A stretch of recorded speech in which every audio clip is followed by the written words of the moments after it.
Realm presents Orphan Black, The Next Chapter, starring Tatiana Maslany. Episode 6. Delphine had opted for her presentation day underwear. The underwear came from a little place in Paris. It had no sign, only a name written in block letters next to the worn brass of the button outside the door. It was like a rumor among the women of her mother's circle, a place you could only access on certain days, like visiting fairyland on the night of an eclipse.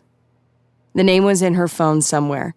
The woman who ran the place gave Delphine a single stare, inhaled deeply from a slender contraption that was probably a cigarette, and snapped her manicured fingers for an assistant. She rattled off Delphine's sizes like a surgeon asking for extra suction. "Don't you have to measure me?" Delphine had asked. The woman shook her head. She exhaled and said in a very dry, long-suffering voice, "You're quite ordinary." Delphine, who had never once in all her life considered herself ordinary, bristled at the verdict. But the pieces fit. They fit perfectly. They fit better than any other piece of underwear she'd ever owned. She had visited the shop for wedding lingerie and come away with a warm credit card and crinkling bags frothy with tissue paper, each holding a tiny sachet of dried flowers. Jasmine and rose and honeysuckle and other flowers meant to draw love and repel moths. Inside one such bag was the presentation ensemble. The presentation ensemble consisted of memory silk in a deceptive shade of blush. Sometimes it seemed pink, and sometimes it seemed ivory, and other times, like under candlelight, it glowed with a strange golden sheen. The underwire was surgical grade, and not really a wire at all. It held her firm and upright like the touch of someone expertly leading her through a waltz. The panties never budged. The stockings involved smart thermal threads impregnated with hyaluronic acid. They swelled and shrank according to ambient temperature. "Miracle space-age fibers," Cosima had said when she first saw the presentation ensemble. Her fingers had paused their progress in unhooking the stockings from the garter.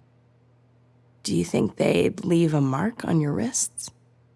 "I suppose we'll just have to conduct an experiment," Delphine told her. "For science." "For science," Cosima said, and slowly peeled the first stocking down her thigh. Delphine savored this memory as she prepared to deliver her presentation. She had rehearsed it any number of times in front of her steamy washroom mirror and in the driver's seat of her Tesla, and sometimes even while checking on the raccoons that trundled brazenly along the fence that separated Delphine and Cosima's property from that of their neighbors. There was a whole family of them out there, a mama raccoon leading her kits and teaching them the finer points of urbanism and petty larceny. "We're making them smarter," Cosima had told her when they first moved into the house on Gavin Street. Humans, I mean, the city kept trying to keep them from opening the green bins and eating the organic waste. So they hired this big German design firm to make a raccoon-proof bin. It cost the city millions of dollars. It had a twisting lock and everything. But it was also designed to open the moment it was tipped at a certain angle so that garbage trucks wouldn't need workers to lift the bins into the trucks and empty them. So, what do you think happened? The raccoons learned how to tip the bins over. That they did. It started in Bailey Downs, out where Allison is. Apparently the raccoons out there learned it first, and that generation taught the next generation. Meanwhile, the raccoons who can open the bins are more likely to go hungry. It's evolution in action happening right before our very eyes. So now the city is facing a wave of genius raccoons, all because it wanted to limit the growth of their population. Cosima took a long drag of her favorite strain. Life finds a way. Delphine thought of the raccoons a lot. She thought about how, even without meaning to, humans could have such a demonstrable effect on their local environment, that they could influence the cognitive development of an entire species within the span of a single generation. "We stand at a precipice," she said now. Before her sat the members of her team, the members of the GRIT task force, and a visiting delegation from a developer of microdrones. They were the same microdrones that would collect ambient DNA samples from all over the city, gum, cigarette butts, the spit left behind on to-go cups. The entire group seemed pleased and well-caffeinated. They were gathered in the most impressive conference room that her facility had to offer, the one with floor-to-ceiling windows and the best views of Lake Ontario. It was a blazingly brilliant day, perfect late autumn weather, with the kind of sky that melted into the water until they were only one single shade of blue that seemed to undulate across the space like the sound of a bell ringing out. Upon waking, Delphine had thought that this was the sort of day in which nothing bad could ever happen. She was wrong. We stand at a precipice, she continued. As the 21st century continues to unfold, we are just now beginning to understand the challenges that will face us in the future. Climate change, growing inequality, food and water insecurity, the return of diseases we thought were vanquished, and the arrival of new ones we cannot begin to imagine. And it's important that as we rise to meet those challenges with ingenuity and innovation, we still maintain a strong grasp of lessons from the past about the relationship between science and ethics. She felt, rather than saw, the eye roll from Greg Kurtzman, sitting one row back and in the center behind Eloise. The people in this room did not want to hear what she had to say, not least because she'd had to say it so many damn times. Perhaps a presentation wasn't the best mechanism for proving her point, but in her experience, the crowd sitting before her was only convinced by pictures and graphs, not actual papers or research. They hated reading. That should have been her first clue about who they were as human beings. She clicked to another slide. It showed a group of children standing behind a barbed wire fence. This is a group of twin children Joseph Mengele experimented on, she said. He believed that because Jewish and Romani children were undesirable, and therefore expendable, there was no moral cost to amputating the limbs from both children and switching them to test transplant protocols, or giving one twin typhus to see what happened to the other, or injecting the heart of one with chloroform to see if the other twin suffered. Several of the people in the room adjusted their posture. The discomfort rippled across the room in the form of crossed legs and pulled shirts and checked devices. Delphine clicked to another slide, this one of Mengele himself. At the same time, Mengele was known to be kind to many of the children in his experimental population. He built a kindergarten for them at Auschwitz and a playground, and he made sure they had extra rations. He was known to give them candy, sometimes days before sending them to the gas chamber. It was exactly this thin veneer of civility that allowed the International Red Cross to inspect the Terezin family camp at Auschwitz-Birkenau and deem it suitable for human habitation. She clicked to another slide. This is Werner von Braun, she said. He was a major in the SS. For the Nazis, he developed a line of rockets that Hitler himself referred to as a vengeance weapon. Slave laborers from the Mittelbrau Dora concentration camp were made to build the rockets themselves. More prisoners died building the rockets than were killed by the rockets in combat. The next slide showed von Braun at a meeting of the Special Committee on Space Technology.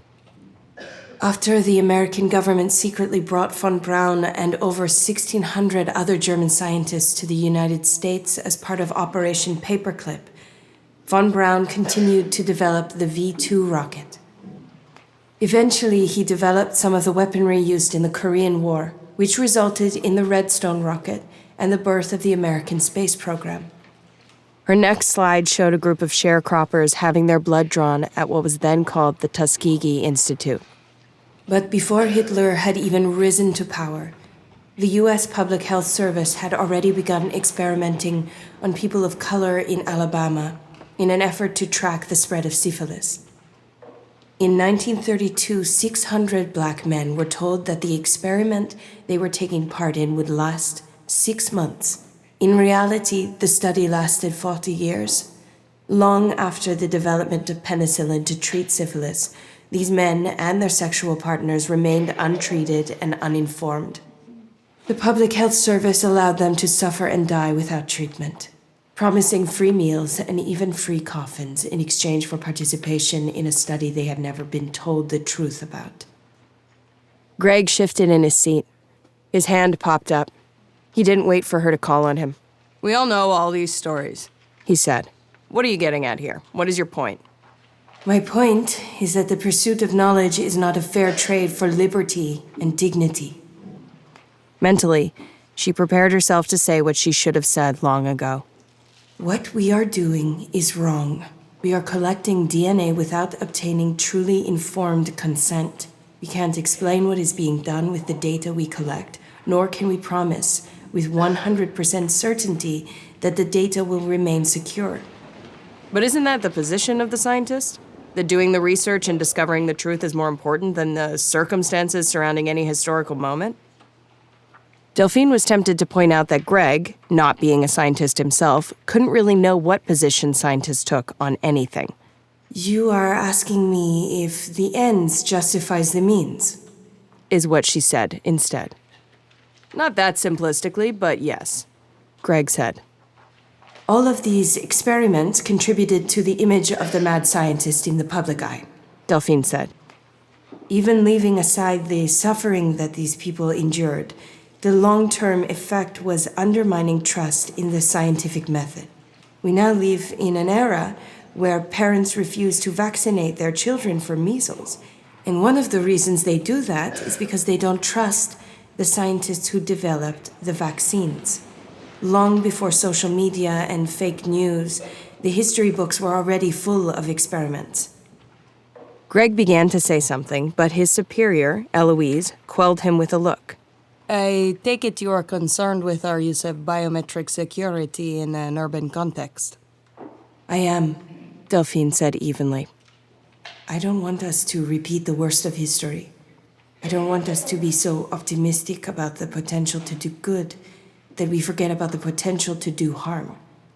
I believe there are serious long-term risks to collecting this amount of genetic material. False positives, racial profiling, data leakage. "The data is very secure," said another member of the task force. Famous last words. Delphine said. Hidden within the blonde pine depths of her podium, Delphine's phone rang. She had forgotten to set it to silent. Well, there was always something. She soldiered on. I know you're all tired of me making this point by now, but I'm your ethicist. You brought me here to remind you of the darker moments in the history of science. You brought me here to advise you. And I am advising you that in the long term, this form of advanced security will only alienate the population you're trying to protect. The phone rang again. She ignored it. Maybe it was her mother.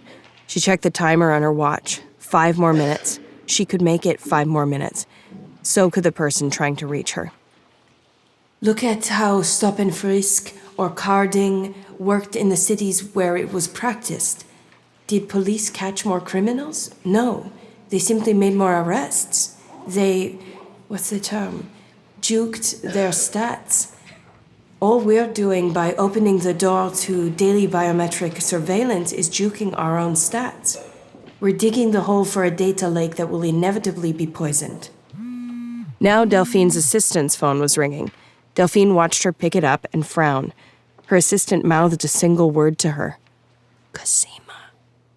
The hairs prickled on the back of Delphine's neck. Underneath her blazer and her blouse and her miracle space-age fibers, her back bloomed with a sudden sweat. Cosima knew about this presentation. She knew who was in the room and how important this was. She would not call unless it were an emergency.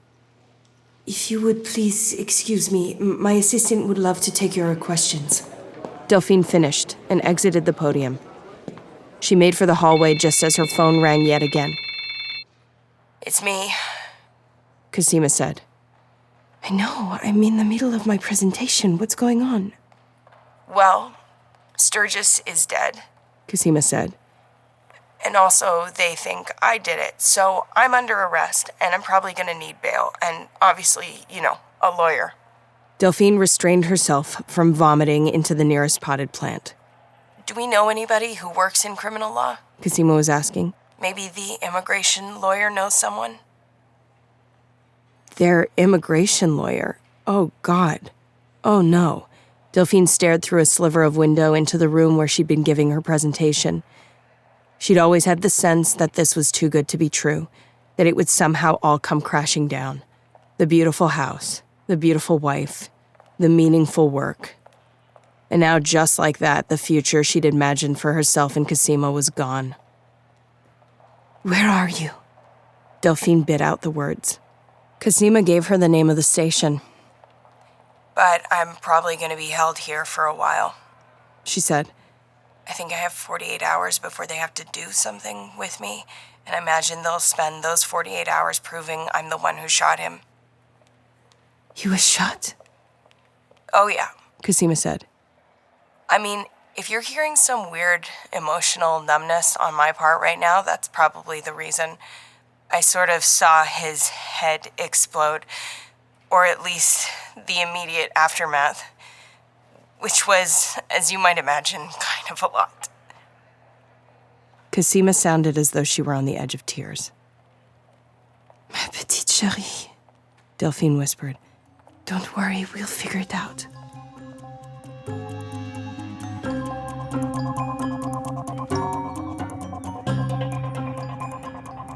Oh, I like your hat, the neighbor said when Vivi asked for a key. It was a toss-up. Which neighbor had the key? One of them had to, and any social engineer worth her salt had learned how to pick them out of a neighborhood. It was almost always the people next door or across the street. And of those, it was most likely to be the person who was at home most often, which meant either stay-at-home parents or the elderly. Vivi decided to try her luck with the elderly, or at least the elderly-ish. The neighbor was a 60-something yoga granny who wore a glittering blue crystal mala around her wrist and leggings that cost more than Vivi's grocery bill. She definitely thought that Vivi was Cosima. Apparently the cap and glasses had done their job. I'm so glad, Vivi said, pointing at the massive knit cap that she'd stuffed with an actual mop to simulate the hair on Cosima's head. Do you think I should wear it more often? It's a nice change, the neighbor said diplomatically. Not that your usual hairstyle was in any way bad, of course. Of course. It's just, well, I hope you'll forgive me for saying, but I thought you'd had it for a while. I rather think it had outlived its usefulness. If outliving usefulness was how this woman talked about hairstyles, Vivi was going to start thinking about how to recruit her to the company. She beamed. Thanks, she said. I'm really glad you like it. I was so nervous about changing it up. Well, naturally, the neighbor said, and they parted ways. Vivi kept her head down within the doorway and then entered the place like she'd owned it all her life. Given how little she remembered of her early life, this was not a fantastic stretch of her acting abilities. The house was something else. For one, it recognized her. The same trick that had worked on the neighbor had also worked on the house's facial recognition algorithm. A pair of thick glasses was enough to trigger something deep within the house's programming. As soon as Vivi entered, the house lit up. A pathway of light opened up and led her to the kitchen. Vivi smelled fresh paint. She thought of her own apartment in Eastern Market. Was she even allowed to paint? She'd barely read the lease. There were still boxes, packed and taped for moving, in the hall closet. They had been that way for almost 3 years now. Vivi continued into the kitchen. Everything looked new. Plastic sheeting was neatly folded in one corner. 2 chandeliers hung over the prep area and marble island. German appliances, a monstrous gas stove, the kind an evil witch might stuff a child in. It was topped with a couple of smooth, obviously antique cast iron pans. A rather impressive collection of Japanese and French knives hung from a magnetic strip along one wall, running the size gamut all the way down to a tiny scalpel. Beyond the kitchen was a sitting area, less formal than the living room, with furniture that looked like it actually saw use. It sat under a coffered ceiling. And on the shelves, clustered next to the diplomas and the awards and the lumps of sculpture from far-flung places, Vivi saw them. The photos. They were framed in tasteful silver and wood. As with Allison's house, every photo was of her. In some photos, she wore yoga pants and wine cardigans, and she brandished barbecue tongs. In some, she wore a leather jacket. In still others, she was hugely pregnant, a cloud of bleached hair haloing a chalk-white face. And sometimes, she was the scientist, smashing cake into the French woman's mouth, or hugging 2 teen girls, or standing under a massive pendulum in what Vivi understood to be a Parisian museum of science. And as with the photo at Allison's house, she was not alone. She had people. She had a wife, and possibly a husband, and children. So many children. Girls and boys, white and black, twins. She had friends. She had a whole damn theater company. Her own face stared back at her from the shelves of this woman's home. All smiling, all different, each iteration reflecting a different possibility, a different way a woman's life could go. Again, Vivi thought of her 1 bedroom, 1 bath in Eastern Market. She thought of the boxes she had yet to unpack. It had been so long, she had forgotten what was in them. She had no idea if they were even really worth keeping.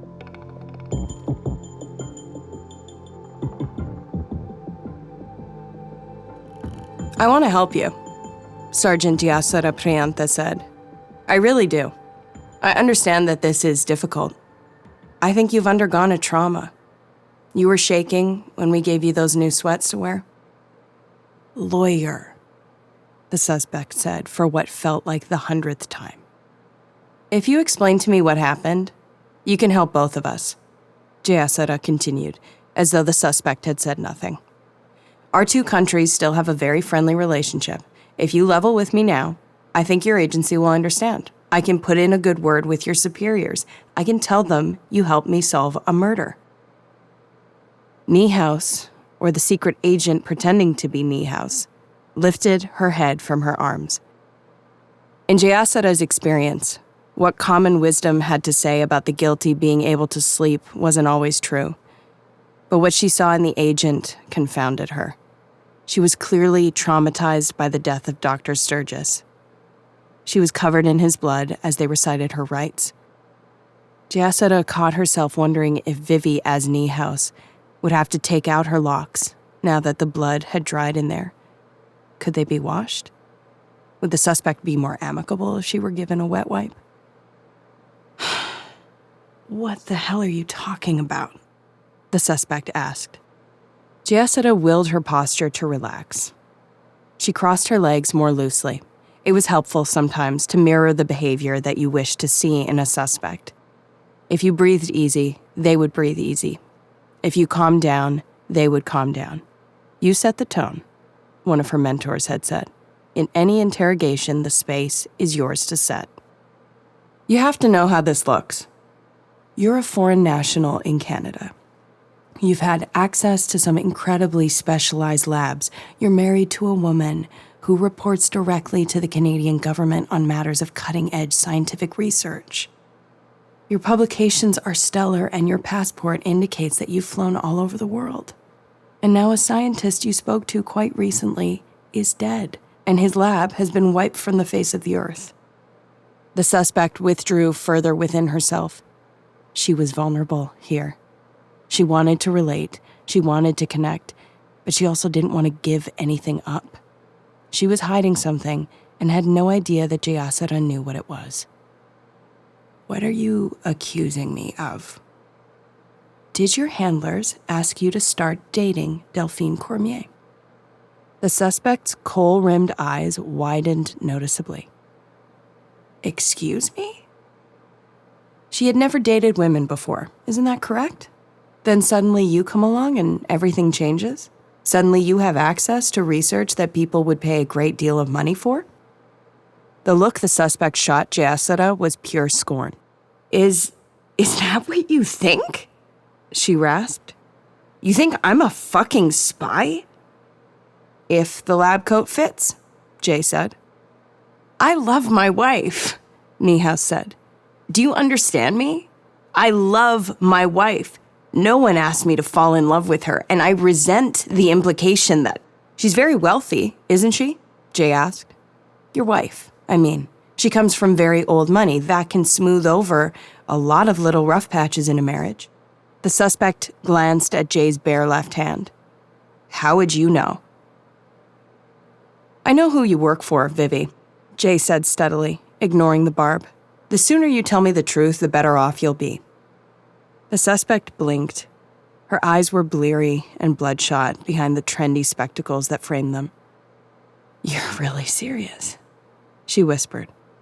You actually think I'm a spy? I've already spoken with Davis, Giassetta said. He told me everything about you. The suspect leaned forward in her seat. Her chains rattled as she did so. Interesting. What exactly did he tell you?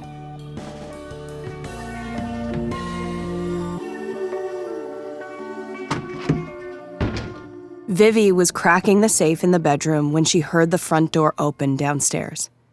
And one of the tablets beside the bed read, Sarah here. Sarah, the English one, the one who didn't wear glasses, the one with the jacket, the one who always looked slightly less put together than the others.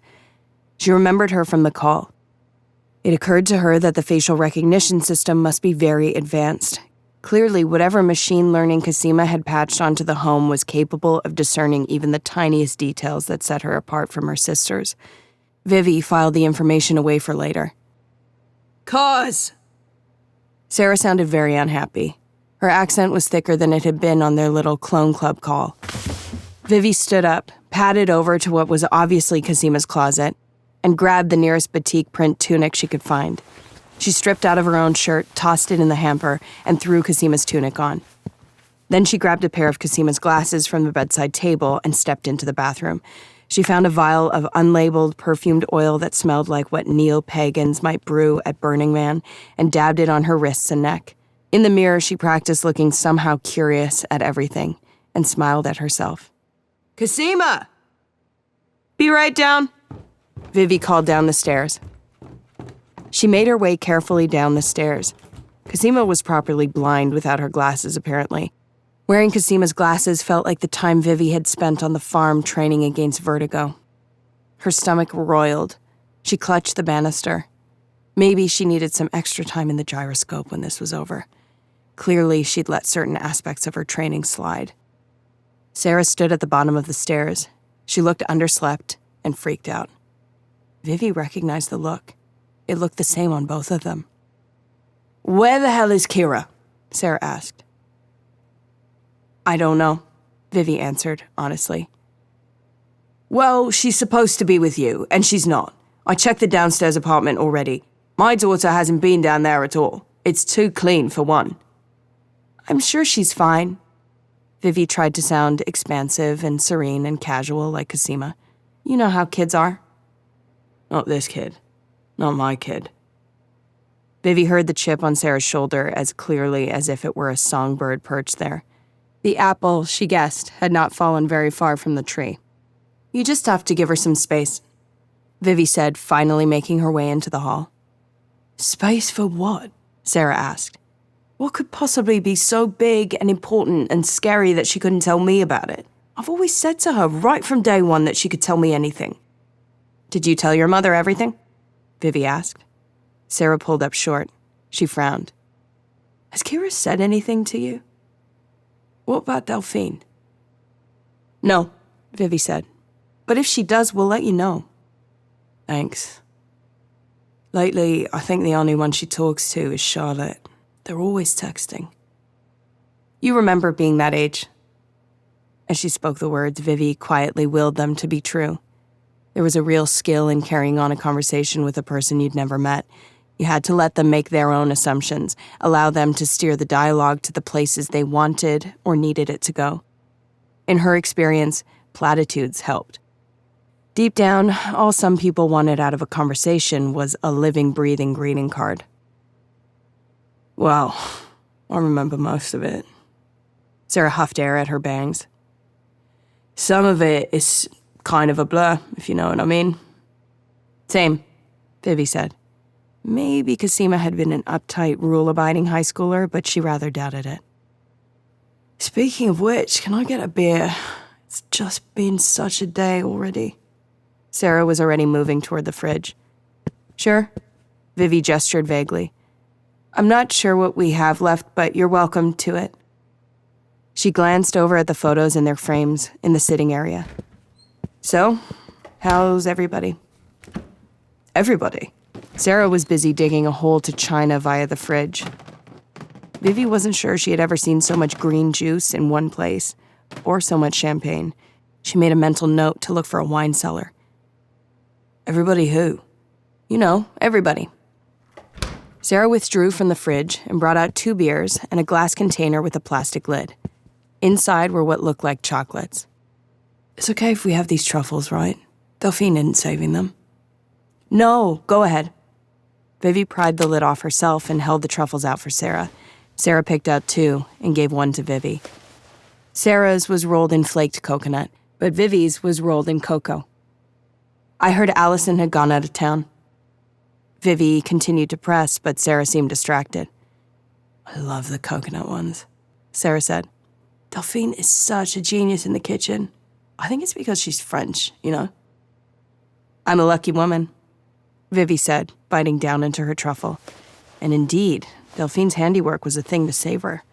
The truffle melted down into something velvet smooth and night dark. It had a strange aftertaste that Vivi couldn't place, possibly a liqueur of some sort. She swallowed the other half quickly and thanked Sarah when her double used a keychain to pop the tops on their beers. They clinked bottles. The bottles had the infamous local white squirrel on them. Sarah drank hers greedily, taking almost half the bottle in a single go. Privately, Vivi wondered if this was one of the reasons Sarah's daughter had run off. So, how are you students? Sarah picked out another truffle for Vivi. Vivi bit into it and chewed as she thought of her answer. Oh, the usual. She hedged. We're not at the final drop date yet, so I might still lose a few. What about that kid you caught faking his lab reports? Oh, I reported him, Vivi said. We have software to help match those things now. We can compare 2 documents that are supposed to be from 2 different writers and see if they copied each other. We should try that sometime. Try what? Running writing samples through your software. See if we tell a story the same way. See if the program could tell us apart. I think it would do a better job than most humans, Vivi said, and caught herself snickering. She frowned at the beer. How much had she had? It looked like a mild enough Weiss beer, not like a big, sticky Belgian triple ale that could drag her down more quickly. It's not the beer, Sarah said helpfully. It's the truffles. They're chock full of THC. It's from a special strain that Cosima created herself when she was sick. She crossed it with a variety of psilocybin that she grew from her own mushrooms. It's fast-acting. It'll knock you on your ass. The sugar in the truffles makes it enter your bloodstream that much faster, and the alcohol is giving you a crossfade. You would know all that if you were actually Cosima. Sarah grabbed her beer bottle by the neck. Her face had changed completely. The chip on her shoulder was no longer there. The woman standing in front of Vivi knew exactly who she was and what she was capable of. Sarah smashed the bottle on the sharp edge of Delphine and Cosima's beautiful marble kitchen island. She grabbed Cosima's shirt and yanked Vivi out of her bar stool and pressed the broken edge of the bottle into Vivi's neck. Do you want to tell me who the hell you really are and what you've done with my sister?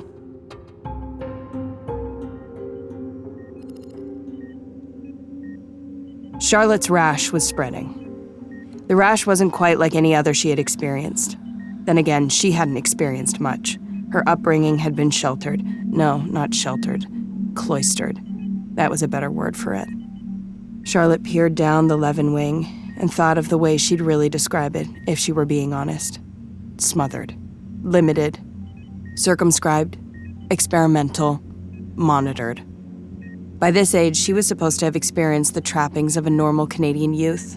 Long summer nights full of mosquito bites, all too brief winter afternoons complete with snowballs and runaway toboggans, birthday parties, sleepovers, splitting a box of donuts before a big game, agonizing over final presentations with a project partner, trying out for things, not having things tried out on her.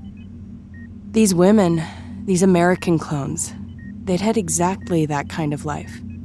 Maybe they hadn't quite had the same freedoms as the average person, but they'd had a version of it. And more importantly, they'd had each other. What would life have been like if she'd had her own clone club growing up? What would it have been like for the others? Would Sarah be more trusting? Would Cosima be able to finish things? Would Allison be less... Allison? Certainly, Helena would have been better off. She'd seen Helena's scars once, when she let the twins run through the sprinklers in Allison's backyard. Helena had stripped down to a sports bra to chase them through the water, and when she turned her back to Charlotte, Charlotte had almost dropped the bottle of sunblock Allison ordered her to deliver. And then and there, she vowed never to complain about her own childhood in Helena's hearing. Not ever again. She had a lot of time to think, hiding under Dana's bed when the stranger came in.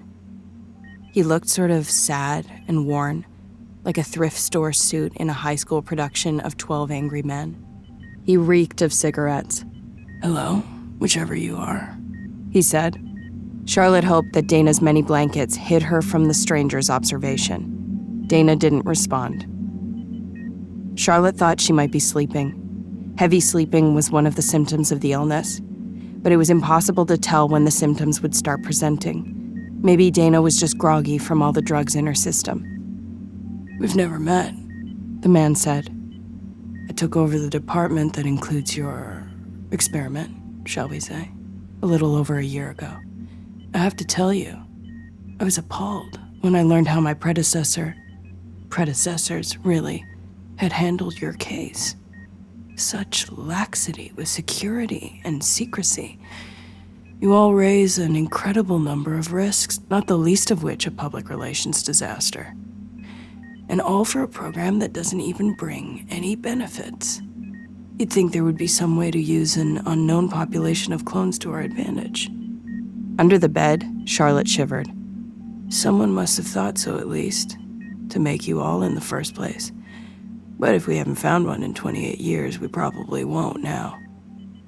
I've been trying to figure out a clean ending for this program since I became the director of this department, and while this gambit hasn't worked out exactly as planned, well, that's why we improvise.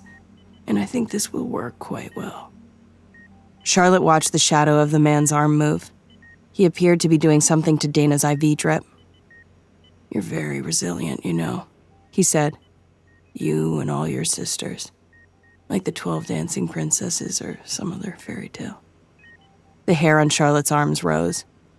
"But all stories have to end," the man said. "And once I find Vivi, we can close the book on you forever."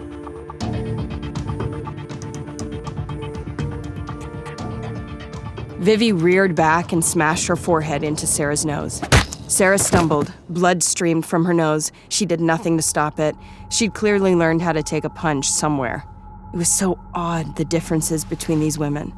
Vivi ripped off Cosima's glasses. Her legs already felt like they were turning to molasses. Putting vertigo in the mix was a mistake. She put the marble kitchen island between herself and Sarah. They circled it slowly. Vivi's gaze lit briefly on the strip of knives hanging behind Sarah. "Who are you?"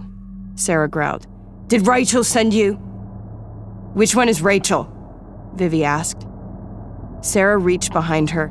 Vivi's heart entered her throat, but Sarah reached blindly and her hand closed not on the knives, but on one of the cast iron frying pans. She brandished it in the air. "Are you sisters? Really?" Vivi feigned left. Sarah jumped. Vivi grabbed for the knives. Sarah smashed at her hand with the frying pan. It crunched against the countertop. Pain shuddered up Vivi's arm. Along with it came a sensation very much like sobriety. Adrenaline cut through the crossfade, and she straightened up to her full height. "Which generation are you?" Sarah asked. "People keep asking me that these days," Vivi said. "You're younger than we are. Where are you from? Are there more of you?" Sarah held the frying pan like a tennis racket. Vivi grabbed for the nearest knife. It sliced through the air audibly as she swung it at Sarah's middle, her hand screaming in pain. Sarah jumped back, cursing. Vivi forced her legs to move. She tossed the knife to her good hand. She lunged. Sarah jumped. Then she grabbed one of the bar stools and held it by the back like a lion tamer at a circus. "You know, this is a beautiful renovation," Vivi said. "It would be a shame if we had to ruin it." "Is there another clone club somewhere?" Sarah asked. "Where are they? Cosima said that she and Delphine found all of you." Vivi caught herself laughing. Maybe it was the truffles or the beer, but she suspected that deep down, somewhere, her mind might actually be fragmenting a little. Seeing so many versions of yourself could do that to a person, especially when all the other versions of you were doing so well at lives that were so much better than yours. "Are you here for Dana?" Sarah asked. "Are you looking for a cure?" The knife almost slipped from Vivi's grasp. Her voice, when it emerged, sounded pitifully young to her own ears. "Dana?" she asked. Her throat started to close. A tiny pinprick in her neck. "This is an empty syringe," Delphine said. "Do you know what happens if I inject you with an air bubble?" Vivi stilled. "I stroke out and die." "Sarah," Delphine said in her crispest tones, "go into the junk drawer and find the duct tape."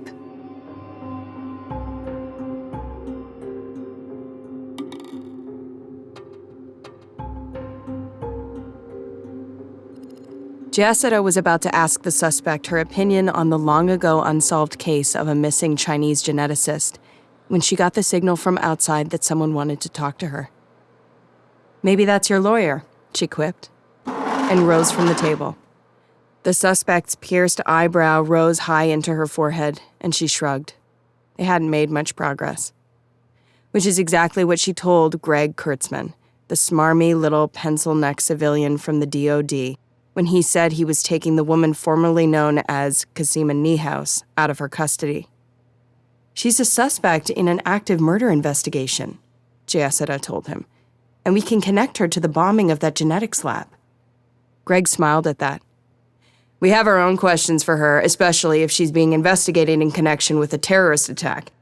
We have no idea what kind of sensitive information her wife might have leaked to her, or what data she may have stolen. We need to know what she knows."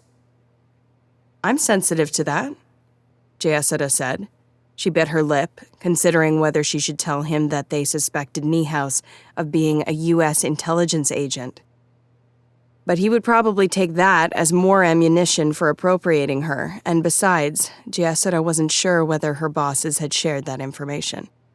But she also knows important information about what the victim was working on in that lab. Hell, this whole murder may itself have been a terrorist hit. "All the more reason for me to take her off your hands," Greg said. "Your office doesn't have the same standards that mine does for protective custody." "But it's not my fault you couldn't sweat your own suspect, officer." Greg nodded through the one-way glass at the woman calling herself Cosima Niehaus. "Don't be fooled. I know she looks like some Trustafarian who married into even more money, but she's dangerous. She's been associated with some of the most ruthless bioterror groups on this planet. Real whack jobs. This whole cult on an island, a series of farms up north, people with tails, I'm not kidding." Certainly didn't sound like DOD was aware that Niehaus was really a U.S. spy. If that intel wasn't being shared, there was probably a reason for it. And maybe she could somehow leverage it later to get Niehaus Valdez back under RCMP jurisdiction. "I didn't say you were kidding, but if that's the case, then I should have access to your files," Jessica said. Maybe her contacts in those terrorist groups know something about this explosion. Maybe she was working with them. Maybe there will be other scientists who get taken out. Don't you think the RCMP has a right to know about that? "We're all serving Queen and country, Sergeant Priantha," Greg sneered. "But some of us are doing it on a need-to-know basis." He directed the attention of his own officers to Cosima.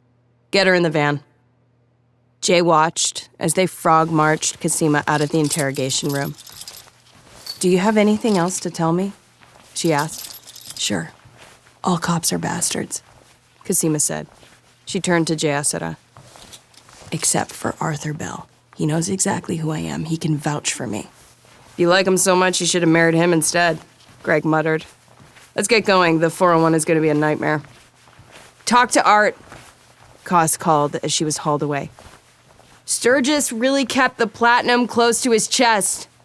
She struggled slightly, trying to keep her gaze locked on Giacetta's. Like, really close. Take it to Delphine.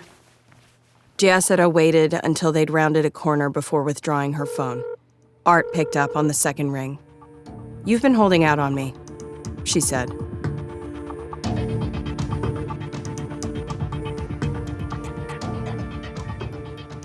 Allison was on the floor. She stared into Charlotte's face. Charlotte, honey, are you okay? Charlotte was not okay. Her skin burned and her head throbbed. She must have fallen asleep. Someone was here, she said thickly. I had to hide. What did they look like?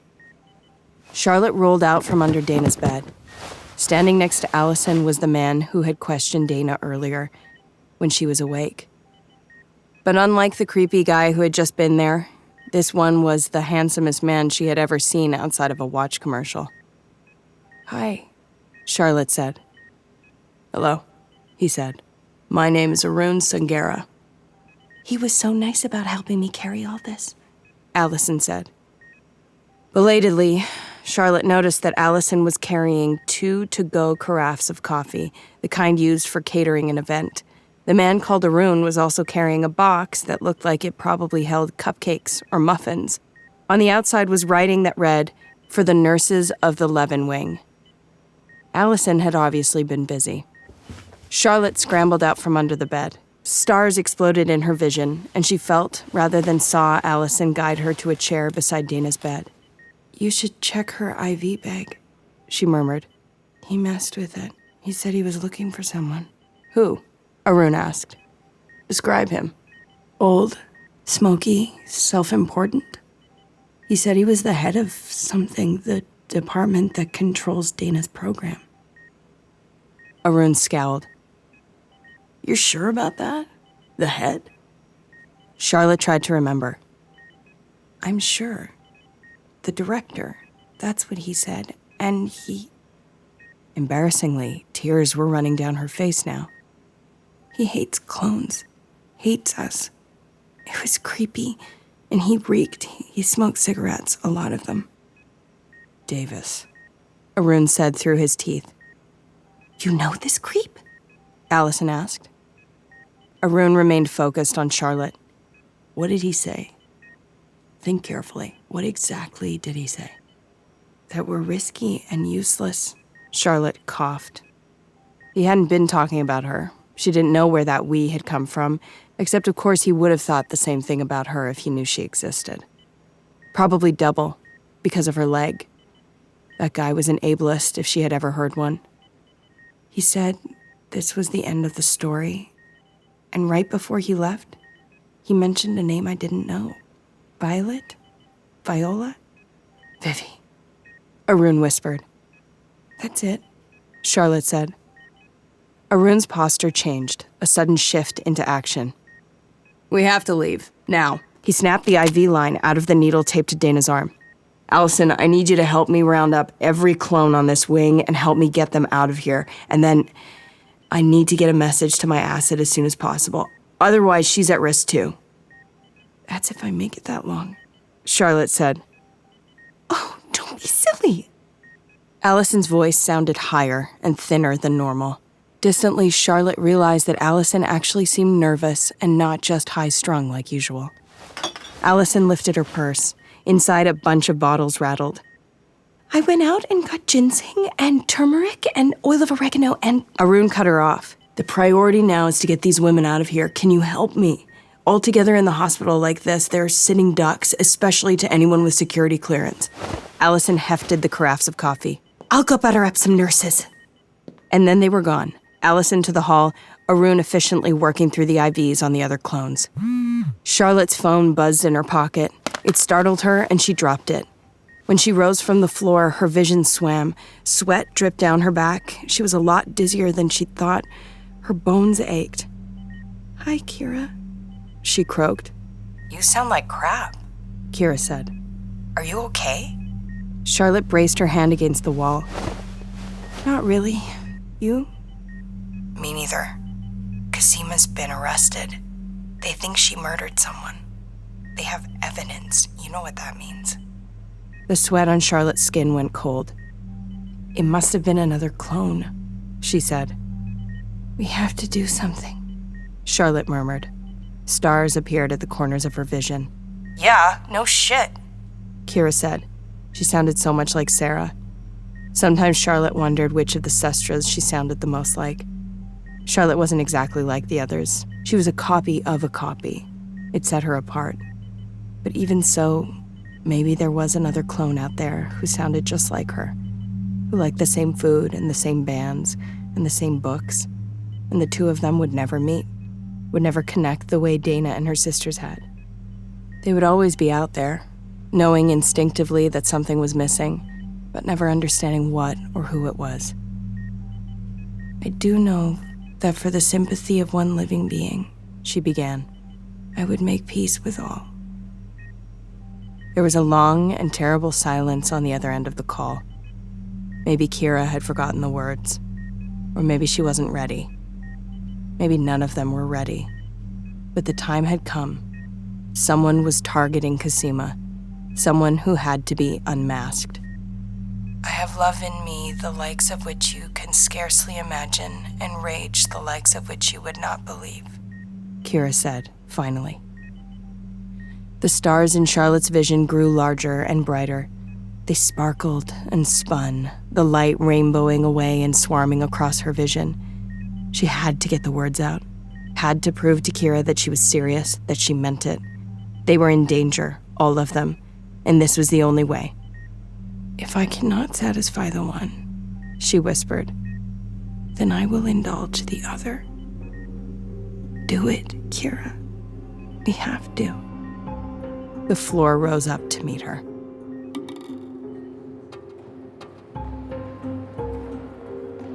Jessica held up her badge and breezed through the biometric detectors at the federal building on Victoria Street. A very nervous page ushered her through the doors to a field of identical gray office cubes, occasionally dotted with lucky bamboo plants or hockey paraphernalia or dog photos. Art was talking to someone on his phone.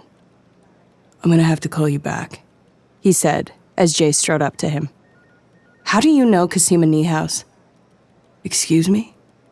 Or the person calling herself Cosima Niehaus, the person pretending to be Cosima Niehaus? Art's brows knitted across his forehead.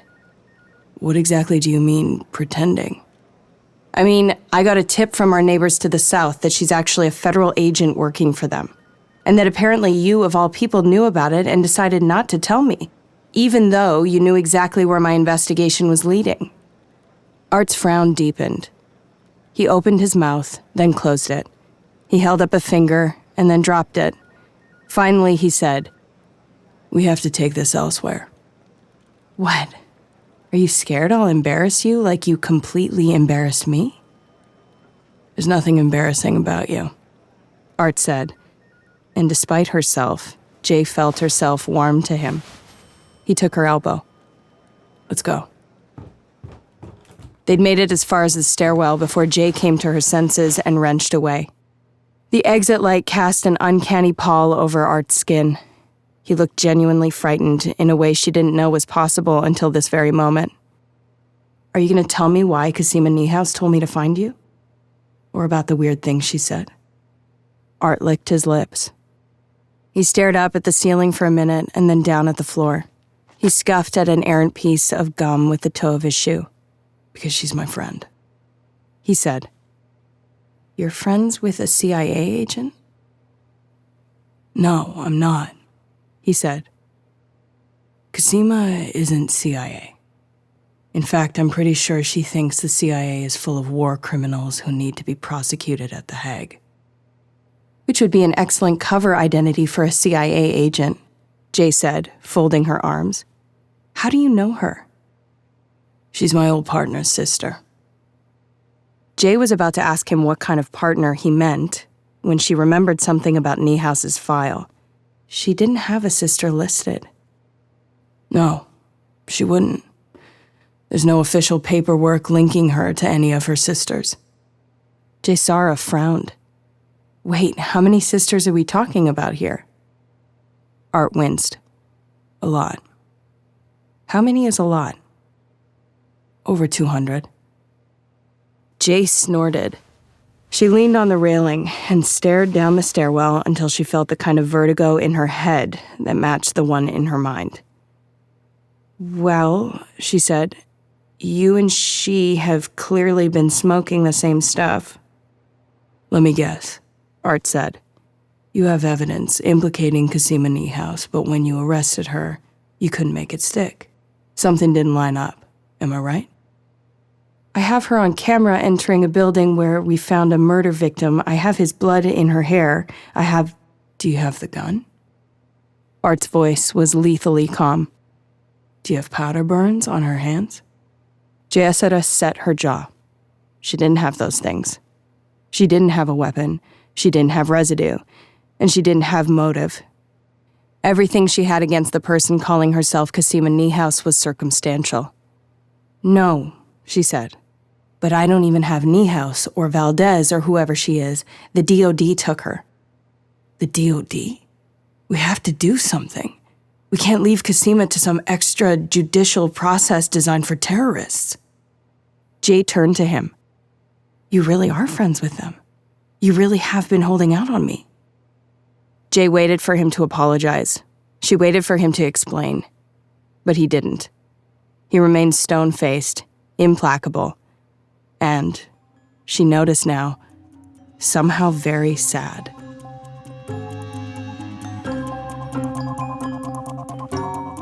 Vivi watched the two women argue about what to do with her. We have to take her to the police, Delphine whispered tersely. She sounded more French when she was angry. Her accent got thicker, more comical. It was the same with Sarah. She sounded more South London when she was frustrated with Delphine's particular brand of twee Pollyanna nonsense. Vivi wished she could ask Sarah about her time in England. Vivi had visited Croydon on a job once. She'd taken a double or nothing bet for Crystal Palace against Liverpool and won. They were the longest odds she'd ever taken. Longer odds than she had right now. I know that, Sarah was saying. But we also have to find out what she knows, who she's with, who she works for. Don't you want to know those things? What I want is to free my wife, Delphine hissed. Your sister. Your own flesh and blood. She's my flesh and blood, too, Vivi reminded them. Apparently. Didn't stop you from framing her, did it? Sarah snapped. I had my orders, Vivi said. I didn't know about. She shrugged. The duct tape strained at the back of what was doubtless a very expensive antique chair. You know, Clone Club. Sarah walked across the dining room. She hooked a toe under the seat of the chair and flipped it over. It crashed to the floor. Vivi's head thudded against the hardwood. She winced and added that pain to the list of all her other injuries. Sarah swung a leg across Vivi's prone body and leaned down. I'm going to ask you this one more time, she said. Do you know where Kira is? No, Vivi said immediately. I don't, and I'm sorry. But if you let me go, I can help you find her. Who do you work for?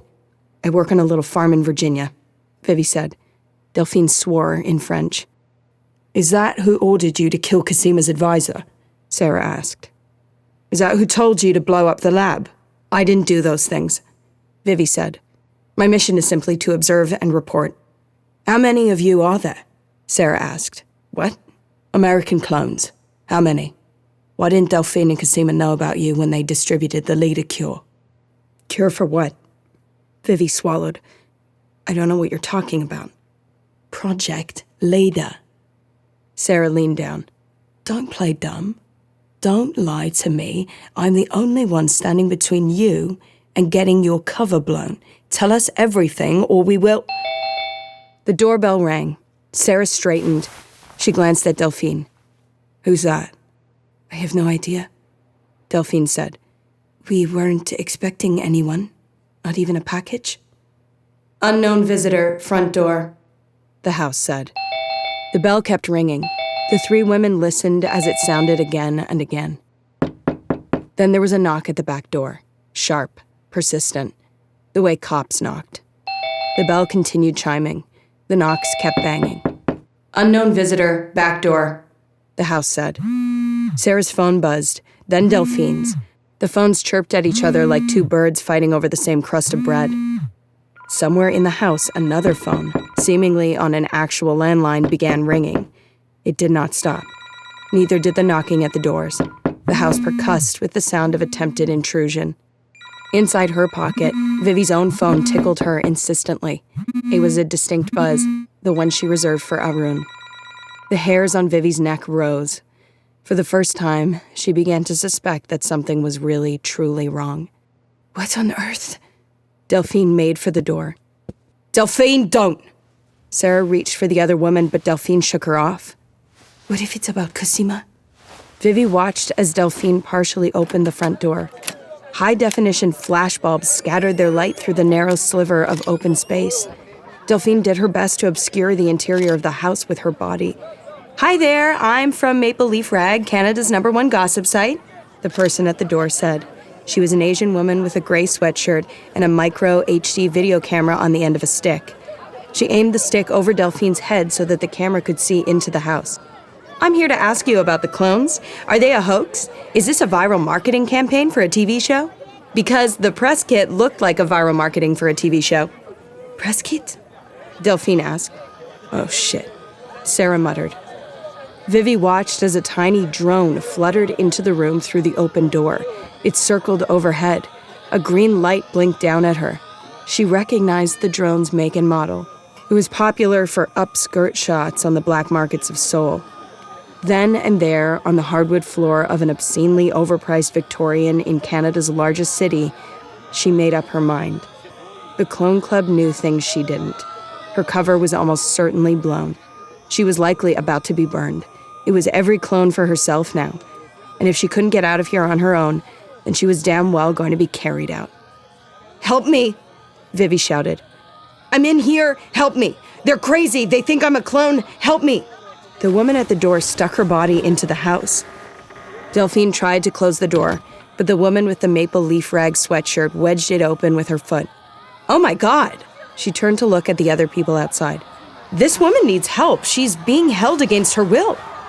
And that was how the reporters, bloggers, camera operators, and paparazzi entered Delphine and Cosima's house. They poured in all at once, the cameras flashing and the lights glaring. More camera drones zoomed into the house and took up residence on the ceiling like mosquitoes. She noticed this as two burly camera operators took hold of both her and Sarah. One held Sarah by the shoulders. The other pulled Vivi back up into an upright position and said soothing things, while he used a multi-tool to cut her free of the duct tape. "Thank you so much," she said, peeling the tape away. "Oh my God, what a nightmare. She's crazy. They're both completely out of their minds." She frowned and pointed at something on her jaw. "Hey, you have something right here." He pointed at his own jaw. "Right here?" She nodded. "Yeah, right there. Hold still." Her fist crashed into his face. She was already out the door by the time he hit the floor. Behind her, everyone was screaming. Behind her, everyone was distracted. Vivi ran.